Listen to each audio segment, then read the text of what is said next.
अस्सलाम वालेकुम वरहमतुल्लाहि वबरकातुहू। आपने एक चीज़ नोटिस की होगी कि जब हम कोई महंगी गाड़ी खरीदते हैं तो उसके आगे या पीछे एक टूटा हुआ जूता लटका देते हैं। करोड़ों रुपए का घर बनाकर उसकी मुंडेर या उसकी छत पर काले रंग की एक हंडिया उल्टी करके रख देते हैं। और यह हम इसलिए करते हैं कि हम हासिदीन के हसद और बुरी नज़र वालों की बुरी नज़र से बच सकें। इन्ना लिल्लाहि व इन्ना इलैहि राजिऊन। ये तो काफिरों के काम है।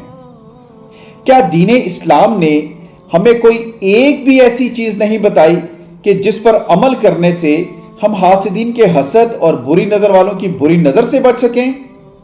बिल्कुल बताई है। कुरान मजीद भरा पड़ा है।